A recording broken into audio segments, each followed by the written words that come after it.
Sunrise college of nursing દાહોદના વિદ્યાર્થીઓનો શપથ ગ્રહણ કાર્યક્રમ યોજાયો. Sunrise education and research foundation Dahod દ્વારા સનરાઈઝ કોલેજ ઓફ નર્સિંગના વિદ્યાર્થીઓનો શપથ ગ્રહણ કાર્યક્રમ તાજેતરમાં કોલેજ પરિસરમાં યોજવામાં આવ્યો હતો. આ શપથ ગ્રહણ કાર્યક્રમમાં મુખ્ય મહેમાન પદે સામાજિક આગેવાન અને માનવ સેવા માટે સક્રિય રોટરી સેવા સંસ્થાન દાહોદના પ્રમુખ doctor Nareshbhai Chavda, Red Cross Society દાહોદના મંત્રી જવાહરભાઈ શાહ, લાયન્સ ક્લબ દાહોદના આગેવાન Satyendra Solanki, Red Cross Society Blood Bank convener N K. Parmar હાજર રહ્યા હતા.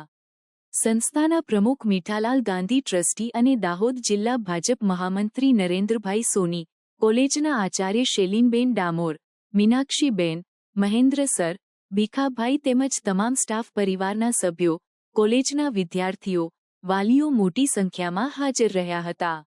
સંચાલક સંસ્થાના હોદ્દેદારો દ્વારા કાર્યક્રમમાં ઉપસ્થિત મહાનુભાવોનું પર્યાવરણ જાગૃતિ માટે છોડ આપી ભવ્ય સ્વાગત સન્માન કરવામાં આવ્યું હતું.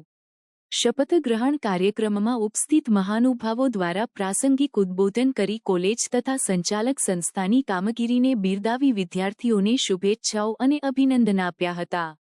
કોલેજમાં અભ્યાસ કરતા વિદ્યાર્થીઓ દ્વારા સાંસ્કૃતિક કાર્યક્રમ તથા રાસ ગરબા કરવામાં આવ્યા હતા.